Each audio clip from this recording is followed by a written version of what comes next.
No one is coming to help you. That was the phrase that was a catalyst for me realizing that I have the choice to change my reality. I know that's a lot to take in, but I want to introduce myself. My name is Martin. I'm 21 years old, and just like you, I have the power to choose. And I'm not talking about a choice as rewarding like getting a caffeine filled $10 cup of coffee. For the longest time, I felt like I was stuck, like I was just reacting to everything that the world threw at me. And after enough reacting, it finally seemed like I was getting burnt out of just reacting something so simple. And it's not like I hadn't experienced it before. School constantly seemed to burn me out. And now getting into work and doing school, that was even worse. And it's not like I hadn't tried and fixed it before. I tried. I'd really tried to do something about it, do something to help ease the constant flooding of emotions and the constant bursts of just blowing up and sometimes even breaking down. But sometimes, I would actually do something. But eventually, those bursts of motivation, when you finally convince yourself this time it's going to be different, I always like to throw out new year, new me. But time moves by ever so slowly. And my case, it started turning into new week, new me. And, sometimes it was even new day, new me. It's just how it got. I was always trying to be motivational and be positive about things that, I always have the power to choose. I can just change my reality in a matter of days, but it's not that simple. However, this time, it's actually different.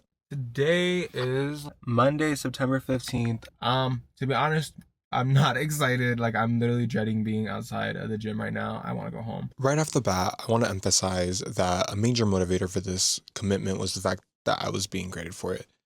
Um, Sucks to say it, but it genuinely was what ended up helping me.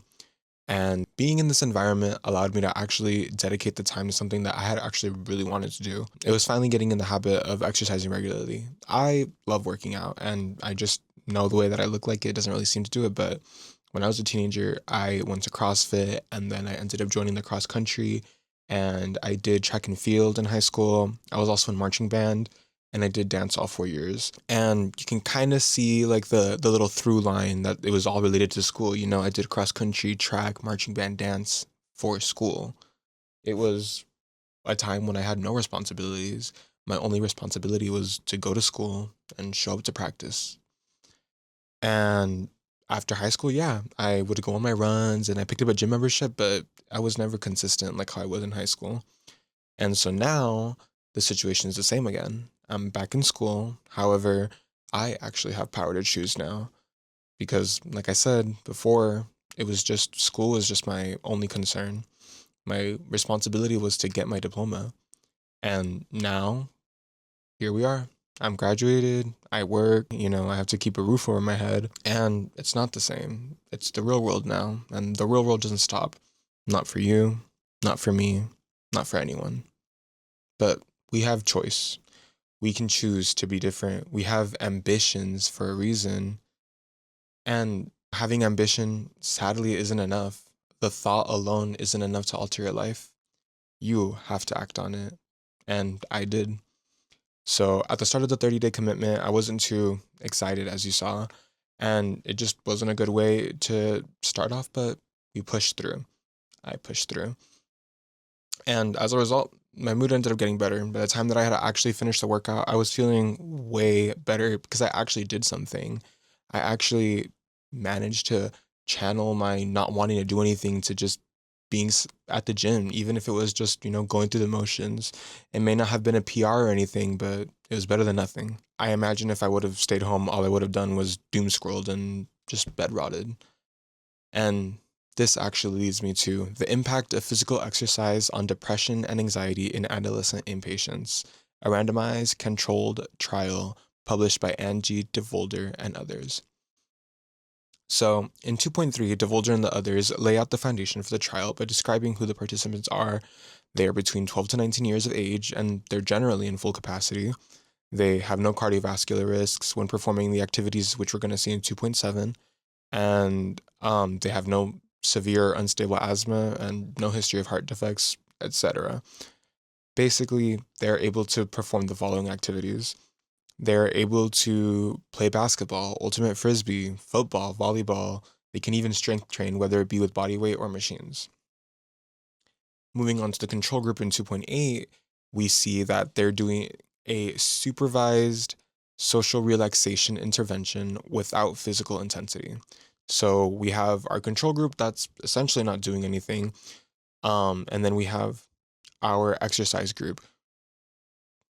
Pretty self-explanatory. In 3.5, we see secondary results from the trial, and we see that the exercise group was actually able to drop from severe depression to moderate depression range as they SDS or self-diagnosed. In 4.1, we can see that the exercise group was the one that experienced the most decrease in depression symptoms when they were completing the exercise group as compared to the control. And while it's not able to be fully explained as to why this is, they, Divulger and the others, speculate that this is because they experienced positive life experience, they benefited from improved therapeutic alliance, or had a transference of physical fitness benefits to brain pathways underlying their improvements in mood. And that part is something that I actually really want to talk about.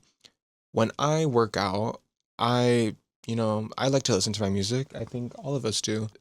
What I find is sometimes you just have to switch things up. You can't always be listening to the music because I tend to repeat my music. I am very reluctant to try new music, and so I just build that little system. But whenever I don't listen to music, whenever I just am subjected to whatever the gym's playing, or whenever I go on a run, I'll sometimes just listen to my feet hit the gravel, and I get to listen to the waters run because I run on the canalways, or sometimes I'll hear like the hum of cars in the distance, and it's nice. It's therapeutic because I'm alone in my thoughts, but I'm doing something. It's different. Usually I think I'm alone when I'm driving, but I'm focused on other things, the anxiety's still there. But when I run, there's not really much to worry about. I mean, sure, you can worry about a car hitting you, but usually where I run, it's just trails. You can look around and not see a single car. And I think that is my therapy, being alone in nature. People who say go and touch grass, they might be onto something. At least mine was more like touch dirt, run on the gravel roads, run on the canalways, Hey vlog. I doubt you guys are probably going to be able to see me at all, but it is currently 2:22 on this bright and early Sunday morning, right? Yeah, Sunday the 28th. Okay, I'm going on my run today. I woke up like crack of dawn, and I decided to be productive today. So we're gonna go on a run. I do want to try and be done like at 4. So, but if it gets past that, it's fine. I think I'm gonna just wrap it up. We did 6.5. We did 6.7. I think I'm gonna do 7 today. I'm really surprised. Knocked out. I feel like that's a lot. 6 miles. So I did run, rest, and I need to run. And then yesterday at the gym, I honestly feel like that was really good.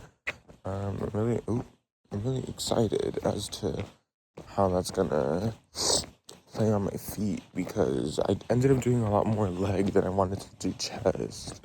So that's gonna be something to decode.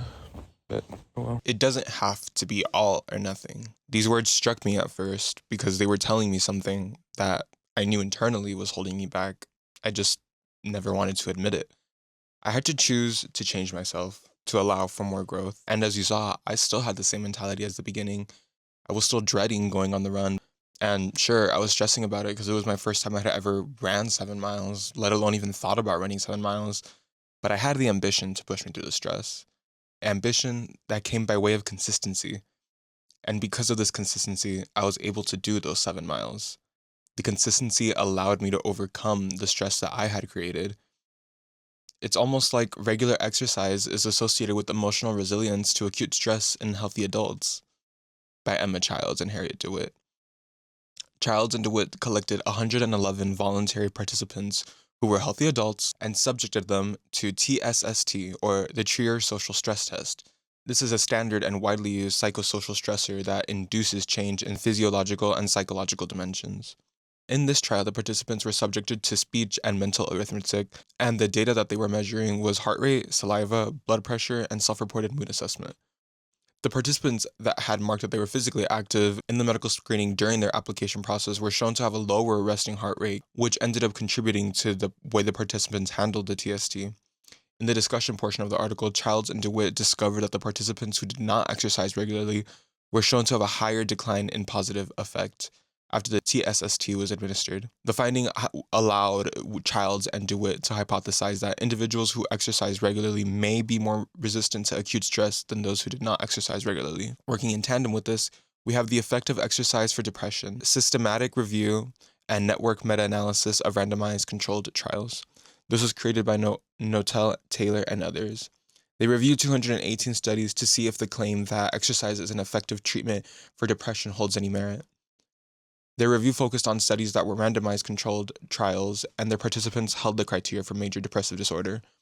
What Notel and the others found was that exercise does help in treating major depressive disorder, and that the more intense the exercise, the more effective it was at treating major depressive disorder. Now, combining Childs and DeWitt, as well as Notel, Taylor, and others, we get that exercise is effective at treating major depressive disorder, but the more effective solution for that is to be more regularly and to train more intensely.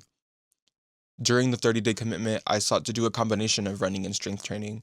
When I was reflecting on specifically what to do for the 30-day commitment, I noticed that in the past, when I had tried to uh, create this habit of exercising, that I needed the variety. I couldn't just stick to going to the gym, or I couldn't just stick with running. I had to have a little bit of both. And because of that, I was able to stay consistent significantly longer than when I committed to doing one or the other. My goal was to dedicate a minimum of 1 hour a day, 5 times a week, to physical activity in an attempt to assist me with dealing with stress or any depression that generally occurred. I believe that I was able to achieve my goal during this commitment. I saw that I was happier more often and I was less tense, just my general reaction to stress. I felt that whenever anything unexpected happened, I wasn't immediately, the world's ending, I gotta like figure it out. I was actually able to process it and think rationally, and it was a really euphoric feeling because for once I wasn't stressed out over everything. I was actually able to respond to things and be a better version of myself because of it. And all of this goes to say that this wasn't without struggle. We saw I did not want to go work out in both of the clips that I showed you, but I still did it because I had to. Every day was a choice to try and be better than we were yesterday.